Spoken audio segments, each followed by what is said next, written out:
And I think that I just have to respectfully go,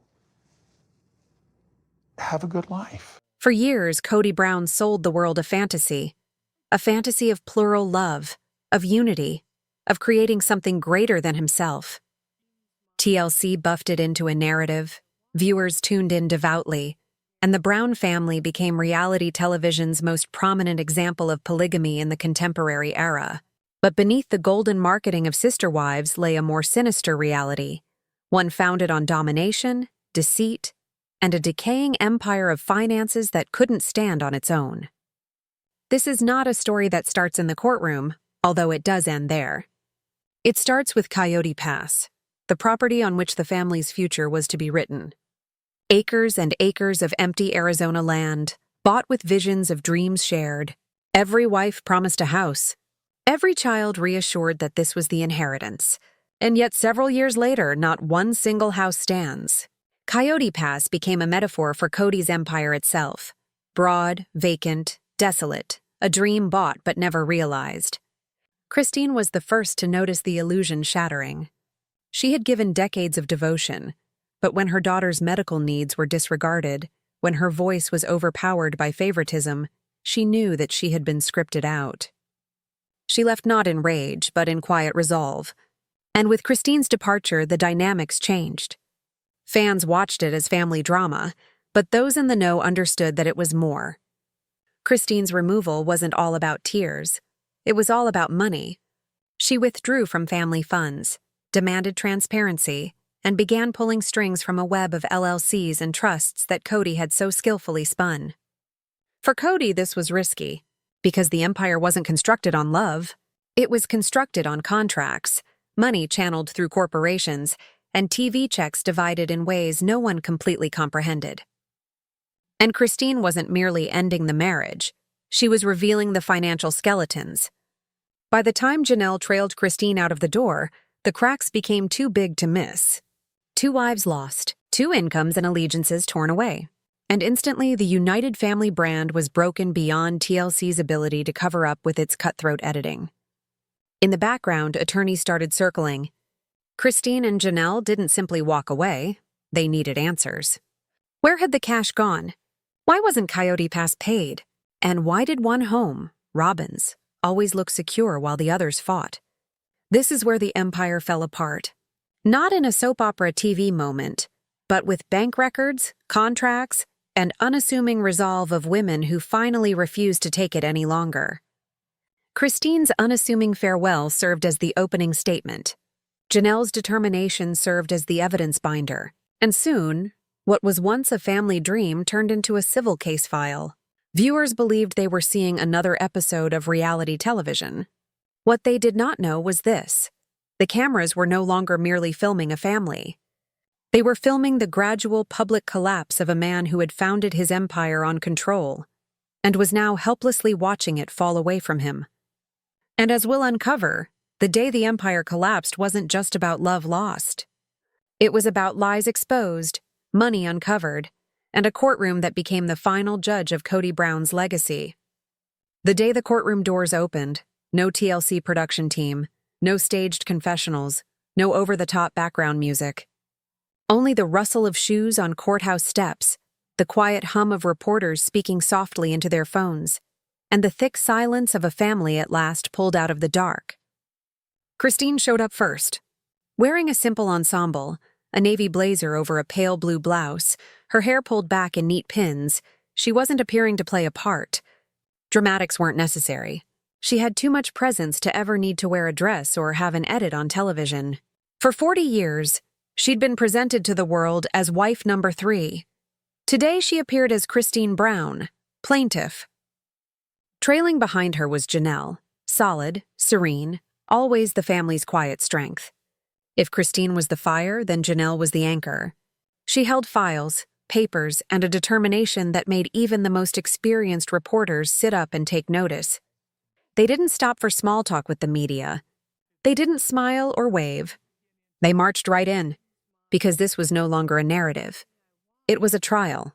Minutes later, Kody and Robin appeared. He appeared exhausted, though he would never own up to it. His hair, once a proud mane, Now was a little mussed, his jaw set hard. He attempted to saunter down the sidewalk the same way fans had watched for decades, but the gravity of the moment weighed him down. Robin held onto his arm, her face thin and pinched, already holding tissues. She was the color of someone who'd cried for hours, and perhaps she had. Inside, the courtroom was filled to capacity. No cameras were permitted, but that made no difference. All of the reporters present were taking notes as if the history books were being written before their very eyes. Fans had set up outside, holding signs, some in favor of Christine and Janelle, others still standing with Kody. The division was evident even here, on the streets of Flagstaff. The judge's arrival silenced the room. Christine and Janelle sat together, their lawyer, a tough, capable woman named Anna Chararma, towering over them. Across from them, Kody and Robin sat snugly, their attorney, Silas Croft, already sorting through a sheaf of documents. The judge didn't hesitate. "This court is now in session in the case of Brown versus Brown." The words boomed like thunder. Chararma started out with her opening statement. She spoke in a cool but piercing tone, the kind of delivery which cut through pretense. "This is not the tale of a failed marriage," Darlene said, walking deliberately before the jury. "It is not the tale of jealousy or resentment, as the defense will attempt to portray. This is the tale of economic betrayal, of vows made and consistently violated, of women assured they were equal, while their lives were gradually reduced for the convenience of one household and one man." Each word was accurate. Each sentence meant something. Christine remained quiet, her gaze straight ahead, as Janelle gave the slightest inclination. Chararma went on, "We will present you with bank statements. We will present you with transfers. We will present you with contracts. But more than that, we will present to you how these women's trust was abused, how their futures were taken, and how the so-called family dream was constructed on a falsified basis." The jury inched closer. Kody squirmed. When it was his lawyer's turn, Silas Croft offered a different scenario. He talked about bitterness, about jealousy, about wives wronged and hungry for revenge. He recalled to the jury that Janelle and Christine had enjoyed years of TLC checks and family name recognition. He contended this was all a public divorce masquerading as financial fraud. But even as he spoke, his voice was less stinging than Chararma's. Where she was direct, he was evasive. Where she was straightforward, he was muddled. And the jury took notice. The first proof was fast to arrive. Bank records. Payments from Family Traditions LLC to an unknown entity, KN&R Holdings. The figures weren't insignificant. Tens of thousands, drained off on a regular basis. Christine and Janelle's names never surfaced on those documents. Only Kody and Robin's. The courtroom erupted. Whispers circulated. The judge rapped his gavel for order. But the word was out. The fantasy of joint family finances was already shattered. When Christine's lawyer put up the first wire transfer on the screen, $15,000 transferred from Family Traditions to KN&R. Holdings mere days after Christine had been informed there wasn't enough for Isabel's surgery, the mood changed. Christine didn't budge. She didn't have to. The amount of paper on the table testified for her. Janelle's jaw clenched, her hands folded lightly in her lap. Kody attempted to lean over toward his attorney, whispering frantically, but his face was flushed, his anger evident to all. Robin blotted her eyes with a tissue, gazing at the table before her, refusing to glance at Christine or Janelle. It was just the start. The first witness, a forensic accountant, emerged. He outlined the money trail, how family housing project funds were siphoned off to pay for private indulgences, home makeovers, high-end purchases, nanny wages. Each number was a nail in the coffin. By the final moments of testimony, it was clear. The wives hadn't departed Kody out of jealousy. They had left because the dream was false. When the court recessed, reporters overflowed down onto the courthouse steps. "Disastrous first day for Kody Brown," one scribbled. "A sandcastle financial empire," another said. Within the courthouse, Christine breathed a sigh of relief. Janelle rested a fleeting hand on Christine's arm, a silent gesture of support. Kody stormed out of a side door, dodging reporters. Robin followed behind him, tears streaming down her face.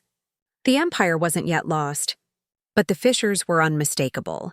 And as the sun dipped below Flagstaff that day, one question rang out everywhere. If this was just day one, what would the rest of the trial reveal?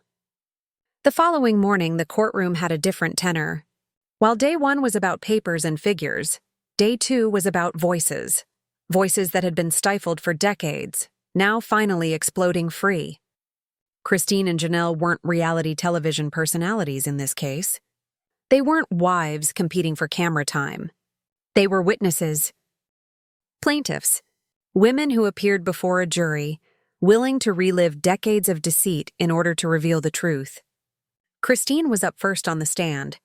She moved with deliberation, head held high but eyes fixed, steady. There was no hesitation.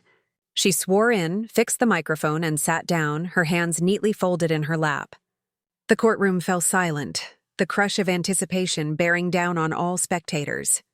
Her lawyer, Shararma, came forward.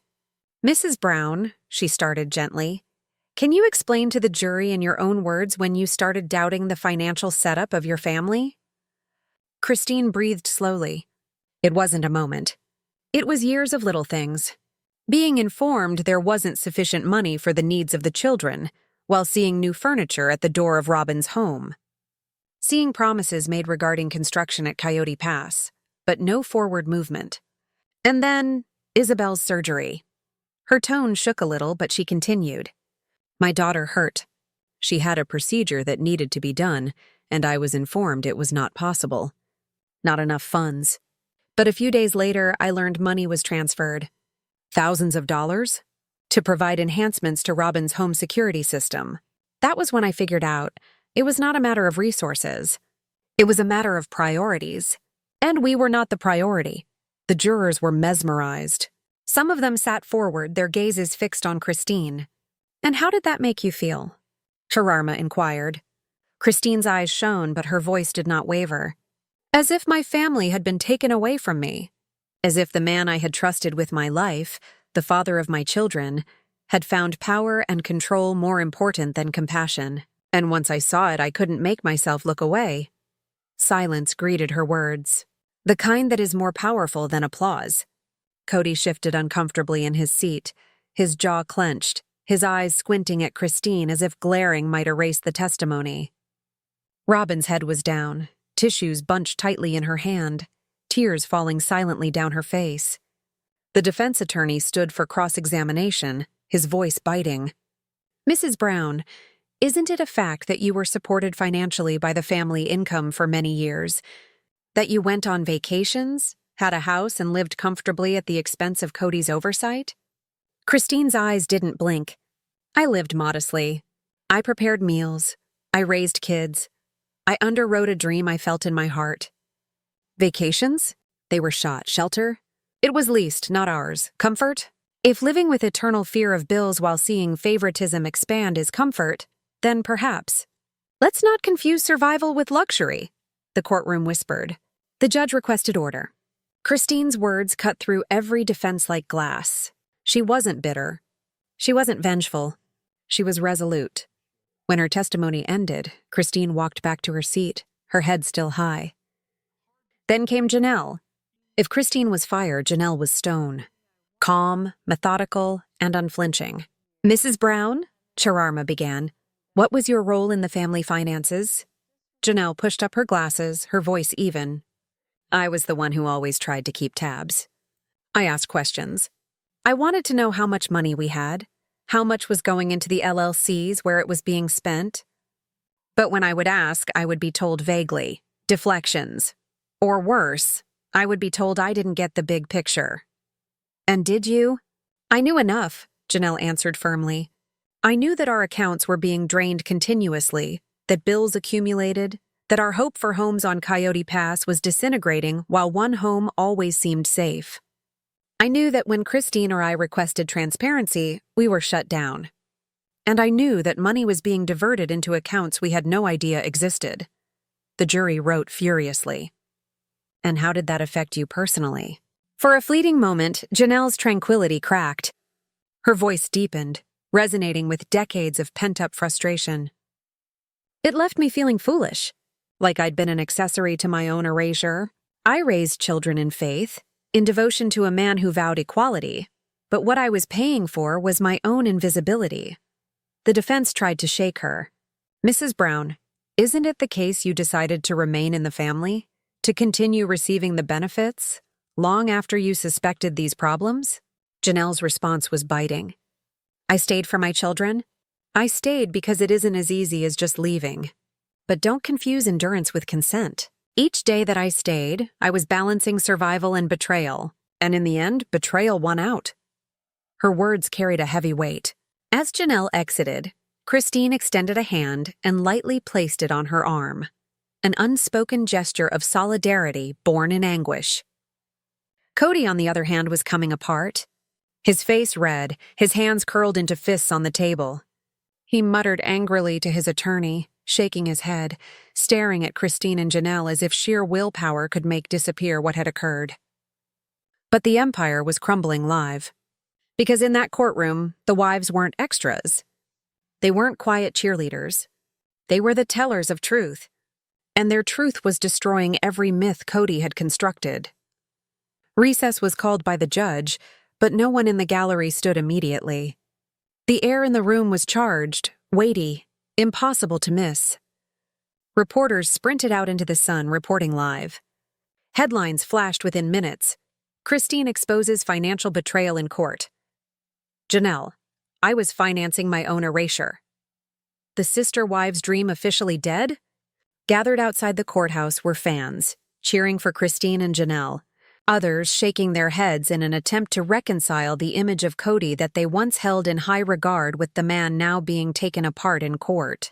Inside, where Christine and Janelle stepped back to their bench, Kody leaned in his chair, his empire clearly unraveling. Robin hunched over him, whispering through tears, but even she couldn't conceal the terror in her eyes. Because if this was only the start of the testimonies, what would occur when the remaining evidence, the contracts, the emails, the insider witnesses, finally emerged? The courtroom had awakened, and there was no going back. By the third day, the trial had turned from speculation to revelation. The records had been shattering. Christine and Janelle's testimonies had cut through the veil, but what was to follow risked pulling Kody's empire apart completely. The court summoned its next witness, Mindy Jessup. The name by itself caused waves around the room. Robin's niece. The nanny? A woman who had spent years living within the Flagstaff house day by day. She wasn't a wife. She wasn't an aggrieved partner. She was an insider with no cameras, no edit, no TLC show to hide behind. When Mindy approached the stand, there was a strained silence. She appeared unremarkable. Gray blazer, plain hair pulled back, no makeup. But the seriousness of her demeanor was anything but. She took her oath, fiddled with the microphone, and met the jurors' eyes with calm firmness. Christine and Janelle craned forward ever so slightly, faces uninterpretable, but eyes giving away a glimmer of hope. Kody bristled. Robin clutched a tissue in her hand so tightly that it tore apart. Chararma, the attorney for the plaintiffs, started. Miss Jessup, would you please tell us your relationship to the defendants? Mindy answered firmly. Robin Brown is my aunt. Kody Brown is my uncle by marriage. And did you work for them? Yes. Between 2019 and 2022, I worked as a nanny for their family. I took care of their younger kids, helped with homeschooling, and usually did errands around the house. 5 days a week? 6 sometimes. 8 to 10 hours a day. She spoke slowly, measured. She wasn't hurrying. She wanted each word to have weight. Miss Jessup, Chararma continued pacing. You spent most of 3 years inside their house. Did you see them talking about money at any point? Mindy nodded. Yes, often. I heard Kody and Robin discuss money, about the other wives, about the accounts. They didn't make an effort to conceal it. At times, they even left bank statements out. The jury shifted uncomfortably in their seats. What accounts did you see? I saw deposits for KNR Holdings. I saw withdrawals from Family Traditions LLC. There were moments when the account had more than $200,000 sitting there. I also saw deposit memos from TLC and withdrawals designated for household needs that were spent on personal expenses. And were Christine and Janelle's names ever on those accounts? No, just Kody and Robin. The courtroom erupted with whispers. The judge slammed his gavel for silence. Miss Jessup, Chararma went on. Did you ever overhear Kody or Robin talking about why these monies were separated? Mindy gazed straight at the jury. Yes, they called it the nest egg. They said it was for Robin's children. They joked that the older children didn't get long-term planning, that they weren't worth investing in. They thought Christine and Janelle's families would fade away eventually, and they wanted to have everything for themselves. Christine shut her eyes. Janelle ground her jaw. The words lingered in the air. But Mindy wasn't done. There was one night, she said softly. Christine had called about Isabel's surgery. She was crying on the phone, begging Kody to be there. Robin muted the call and told him, "She's using the surgery to guilt you. Don't give in." And Kody said, "She'll just have to figure it out. I'm not being manipulated." Then they laughed about how Christine was always dramatic. Gasps spread through the courtroom. The judge demanded order once more, but it was too late. Christine's face was pale and calm. One tear rolled down her cheek. Kody sat stiffly, his face a mask of anger. Robin wept silently, but her tears were empty now, not grief but shame. Chararma allowed the silence to linger before posing the follow-up question. Miss Jessup, were the COVID regulations ever enforced equally across the household? Mindy shook her head. No. Robin's family, friends, siblings, they came and went as they pleased. They were hugged, eaten with, sat on the fire pit. But Janelle's sons weren't allowed to come. Christine's children were excluded. Even phone calls were rudely terminated. Kody enforced the policy harshly on them, but not on Robin's side. He once told me, "They'll never find out. The crew's not filming right now." The courtroom was again agitated. And how did that affect you, being in the middle of it all? Her voice wavered slightly. It broke me. I loved those children. I saw the pain in their faces when they were not able to see their dad. I heard Gabriel sobbing after he was told that he couldn't visit. I knew the reality. The rules had nothing to do with health but with control. And I remained silent for too long. She swallowed hard. That's why I'm here now. Because silence made me complicit. For the first time, the jury looked visibly shaken. One juror, a woman in her 50s, wiped her eyes. Another shook his head slowly in disbelief. When the defense attorney rose, he tried to cut her down. He painted her as a bitter ex-employee, as someone trying to make herself important. Miss Jessup, isn't it true you were generously compensated for your work? $80,000 a year? Yes, she answered quietly. And yet you bear witness against the very individuals who benefited you? She leaned forward. They didn't do it for me. They took advantage of me. They took advantage of me to keep their delusion afloat, to keep their home functioning, to quiet questions. And they rewarded me with money that wasn't theirs to pay. That money was owed to the family, to the other children, to Coyote Pass, not to shield their secrets. Her words cut through his argument like a knife. When she retreated, the courtroom seemed different. It was no longer merely about money. It was about right and wrong. Christine reached out and took Janelle's hand. Neither of them said a word, but their connection was unspoken. Kody slumped, his anger barely in check, his empire disintegrating one lie at a time.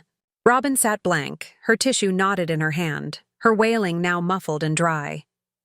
The judge ordered a recess, but the atmosphere in the room charged with tension. Reporters sprinted outside to place calls for headlines. Insider testimony destroys Kody's defense. Nanny testifies to secret accounts and favoritism. COVID rules used as a weapon against wives. In the hall, the crowd thickened. Fans carried signs, "Justice for Christine." Team Janelle. Expose the lies. For the first time in years, the truth wasn't limited to hushed suspicions or Reddit comments. It was spread out, sworn in a courtroom where Kody couldn't control the spin. The insider had finally spoken, and her testimony would ring out long after the trial concluded. The courtroom was quiet as recess concluded. The bailiff brought everyone back into order, and tension was so thick you could feel it bearing down on your chest. The depositions had presented a tragic picture of manipulation, nepotism, and betrayal. But the trial had yet to hit its culmination. Words were strong, yes, but the plaintiff's side was aware that papers, cold hard facts, and irrefutable receipts would shatter Kody's empire once and for all. When plaintiff's lawyer Chararma returned to the room's center, her demeanor changed. No longer was she eliciting emotion from witnesses. Now she held evidence in her hand. A fat binder, worn at the covers, packed with printouts, statements, and internal documents. She slapped it down on the podium with a sharp, audible bang. "Your Honor," she started, "the plaintiffs offer Exhibit 47 through Exhibit 72 into evidence." The judge, tired but awake, nodded. "Proceed," Chararma addressed the jury. "You've heard the stories. You've heard about the favoritism, the lies, the secrecy, but today we move from testimony to proof.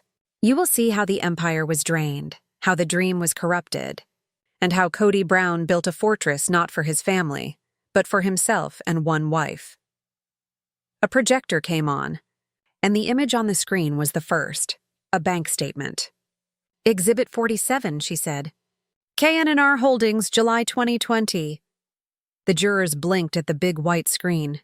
Yellow-lined were two deposits, both for $75,000, labeled TLC production payment. Beside them, red-lined was a transfer. "Personal checking, Robin Brown." Christine dropped her head, her lips quivering.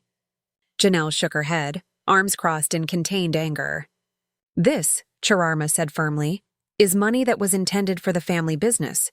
But rather than be put back into the business, it was transferred into Robin and Kody's personal accounts." Click. Another entry. This one displayed a balance of more than $190,000. Then a withdrawal of $60,000 tagged household furnishings. Chararma didn't need to explain. The jury understood. This was Robin's brand new Flagstaff house, the one the other wives had pleaded with Kody not to purchase, the one that had bankrupted their finances and required Christine and Janelle to sell their homes. One juror grunted under his breath. Another leaned forward, writing in a feverish scribble on her notepad. Click. The next document appeared. Emails. "Exhibit 51, Chararma said. Emails between Kody Brown and the TLC production office. The emails were projected for all to see. From Kody Brown. We'd like to restructure contracts going forward. Funds can be routed through K&R Holdings for simplicity. It's a family business. It'll help us allocate resources more effectively." The reply, short and professional, confirmed the request. Chararma addressed the jury. He informed them it was a family business. But what family? Did Christine ever receive these accounts? Did Janelle ever sign on the dotted line? Did Mary? No, just Kody and Robin. Kody shifted his weight, his jaw clenched. Robin's tears began again, but they were more frantic, desperate, as if she were coming apart with each click of the projector. Click, another email. This one was harder to read. It was an exchange between Kody and a financial advisor, dated 2021. Advisor, you've asked me to limit access to these accounts. Shouldn't the other members of the family be added? Kody, no, they don't need to see it. This is for me and Robin. Keep it clean. The words echoed like a gunshot in the courtroom. Christine shut her eyes. Janelle squeezed her hand across from her under the table. Mary, quiet at the rear of the courtroom, didn't shift. But her immobility held power, a silent assurance that she had always understood she was excluded, not noticed, and eliminated. The eyes of the jury widened. This was no longer hearsay. This was written, documented evidence of exclusion. Click, now the contracts. Exhibit 60, Chararma added. The 2020 renewed Sister Wives production contract. The pages were lengthy, but Chararma pointed to the crucial paragraph. All payments to be deposited into specified LLC account, K&R Holdings. Each cent, she declared, each dime TLC ever paid, each dollar this family worked for under the hot lights of reality television, was diverted into an account managed solely by Kody and Robin. Not Christine. Not Janelle. Not Mary. And definitely not the children. Her tone increased in volume. This was not a family business. This was a personal empire. The air in the room crackled with indignation. Jurors murmured angrily to one another until the judge barked for quiet. News reporters' pencils scratched quickly. Phones beeped with messages flashed to distant editors. Click. The last batch of papers arrived. Exhibit 72, tax returns. The forms looked official and sterile, but the portions highlighted told breathtakingly egregious things. K&R Holdings had deducted expenses such as private vacations, Robin's nanny services, and jewelry purchases. One in particular caught the eye. $1,400 at a high-end jeweler in Scottsdale. Chararma paused to let the jury absorb this before she spoke. Recall when Christine pleaded with money to contribute towards surgery expenses for her daughter Isabel. Do you recall how Kody declared that the family had no money? The very same month, he spent close to $20,000 worth of jewelry on Robin. A quick gasp cut through the courtroom. Christine's hands shook a little. Janelle clamped her lips together, her eyes shining with held-back anger. And the jurors? They were shocked.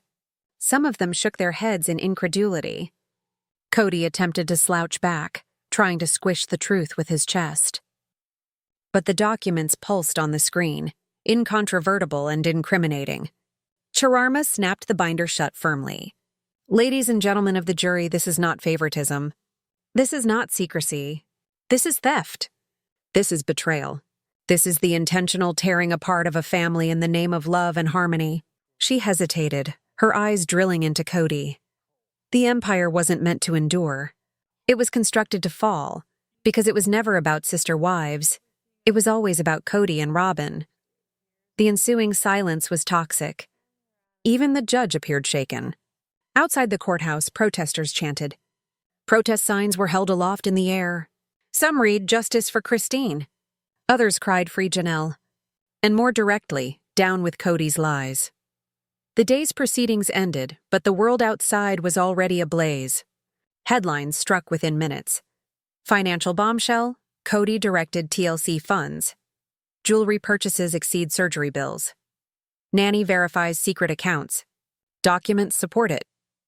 Christine and Janelle exited the courthouse together, arms passing, faces serious but determined.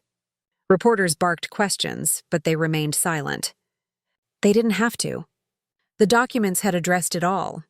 Kody and Robin came along a few minutes later, stumbling through a blizzard of boos, cameras, and screamed accusations. Kody's face was flushed, his eyes contorted with fury. Robin cried out, but few were moved. Within, the jury emerged at a glacial pace, faces somber. They had seen enough to believe. And although the verdict had not yet been announced, everyone knew it. The fall had started. The courtroom air was stifling. Hours of evidence, bank records, emails, contracts, had passed, and now the image of Kody's empire was evident. It was a well-oiled machine designed to channel money and influence into one place, starving everyone else.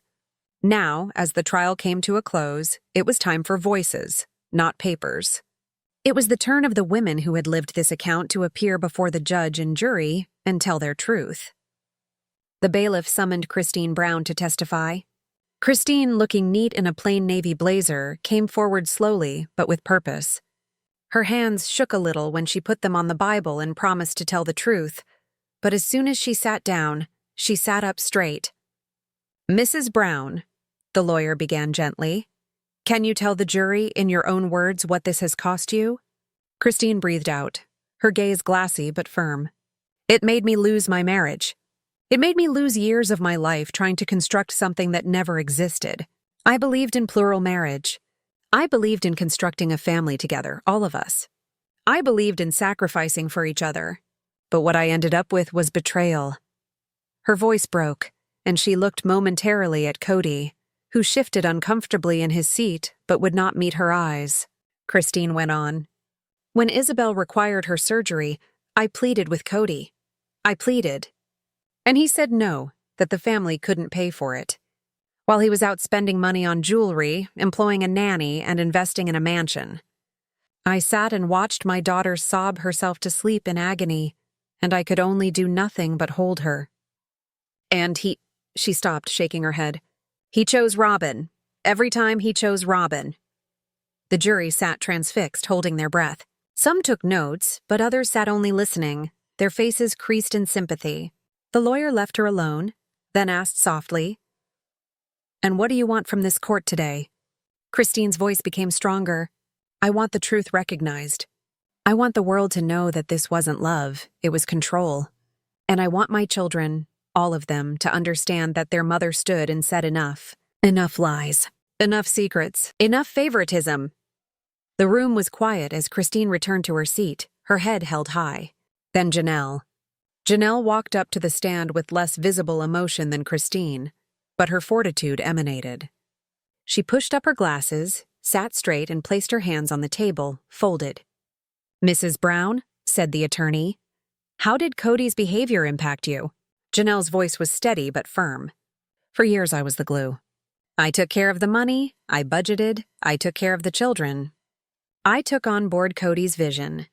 We as a family would make something out of Coyote Pass. That land was meant to be our dream. But whenever I tried to turn that dream into something tangible, I was excluded. Kody would tell me, 'We'll get to it later.' But later never arrived. Because later, he was already mapping out Robin's house. She produced a piece of paper, a duplicate of one of the preliminary Coyote Pass plans. She displayed it to the jury. This is what he promised. A community for all of us. Houses for each of the wives. A legacy for our children. Do you know what it turned out to be? Vacant dirt. A property waiting there while he spent our money on someone else's mansion. Our fantasy never even began because it was never his fantasy. It was simply a tale he spun us to keep us interested." She hardened her voice. "I worked for years thinking we were all in this together. But it was a lie. And lies always fall. That's what happened to this family. That's why we're here." Janelle placed the paper on the table, her hands calm, her face inscrutable, but her words continued to echo in the air like a hammer blow.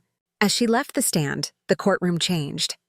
The jurors leaned forward now, their eyes piercing, as if the pieces of the puzzle were clicking into place. The bailiff finally called Mary Brown. The air in the room was held in abeyance. Mary had been the silent one, the forgotten one. She had suffered in silence while the family's tale distorted and cracked. But now, as she made her way to the stand, her silence would be a tool. Mary sat down, folded her hands in her lap, and fixed her gaze on the attorney. "Mrs. Brown?" the attorney asked. "What do you want to say to this jury?" Mary's voice was serene, even-toned, nearly gentle. But every word had significance. "Years I was invisible. I was a member of this family, but not quite. Kody set me aside. He claimed I was still his wife, but in fact I was on my own. I watched him create a life with Robin and tell the world we were all just one big happy family. I lived in silence because I believed that if I spoke, nothing would change. I believed that perhaps if I kept quiet, things would improve. But they didn't. They worsened." She tilted her head to one side, her gaze focusing on Kody for the very first time. "You called me wife, but treated me like I wasn't even here. You told me we were equals, but I was nothing. And I let it happen, but it's not happening anymore." Kody winced, taken aback by what she had said. Robin wiped at her tears with a tissue, her shoulders shaking. Mary addressed the jury once more. "What do I need from this court? I need the truth documented officially. I need history to reflect that we were not a happy family who simply grew apart. I need recorded that this was betrayal, manipulation, control. That's the narrative people need to hear." She spoke with a small break in her voice. "I need my silence to finally count." The courtroom was still. The weight of Mary's words pressed down on everyone like a storm cloud. The jurors stared at her, wide-eyed, some even swallowing hard as if holding back tears. When Mary stepped down, the three women returned to their seats together side by side. For the first time in years, they looked united, not as sister wives, but as survivors. The defense attempted to climb back, recalling Kody to the stand in a final desperate bid. He raved about loyalty, about being misunderstood, about how the wives had distorted everything against him. He waved his arms wildly, his voice breaking in frustration, but each word only buried him deeper. The jury had witnessed too much, heard too much. His kingdom of words was crumbling under the strain of evidence and reality. The judge finally brought the court into recess for the day. The gavel banged once, but the sound rolled through like thunder. Reporters poured out of the doors to put their stories in. The mob in front of the courthouse erupted in cheers, louder and more vicious than before. Christine, Janelle, and Mary marched out into the blinding lights of the cameras, faces serene, bodies erect. Kody brought up the rear, red-faced and livid, covering Robin as she sobbed into her hands. And although no words of either acquittal or conviction had yet been uttered, everyone sensed what was to come. The foundations of Kody Brown's kingdom were being dismantled, and the finishing blow was mere seconds away. The courthouse was packed to its very brims. All the seats were occupied, and the walls crowded with individuals who couldn't tolerate the moment they might miss. Journalists packed the back rows, their cameras poised, their pens at the ready. Outside, the crowds could be heard faintly chanting through the glass doors, "Justice for the wives! Justice for the children!" Inside, though, the silence was suffocating. The bailiff brought the room into order. "All rise." The judge came in, her black robes sweeping across the bench like a shadow. The room stood, pounding hearts, held breaths. The wives stood as one, Christine, Janelle, and Mary, shoulder to shoulder, solidarity clear for all to see. Kody stood too, his jaw set hard, his face white but angry. Next to him, Robin gripped his arm, her face smudged with tears, her tissue already wet from hours of crying. The judge came to a seated position, and with a nod, the room complied. Then, with measured gravity, she began. "Ladies and gentlemen of the jury, have you reached a verdict?" The jury foreperson, a middle-aged woman with piercing eyes, stood. She had a folded paper in her hands. Her voice did not tremble. "Yes, Your Honor, we have," the judge nodded. "Please present it to the court." The foreperson took the paper forward, placing it in the bailiff's hands. The bailiff passed it to the judge, who slowly unfolded it, her face impassive. All eyes in the room were on her. All breath seemed held. "In the matter of Christine Brown, Janelle Brown, and Mary Brown against Kody Brown and K&R Holdings," she started. Her voice sliced through the silence like a knife. "We, the jury, find for the plaintiffs." The words thundered. Christine's hand darted to her mouth, and she became choked up with tears of relief.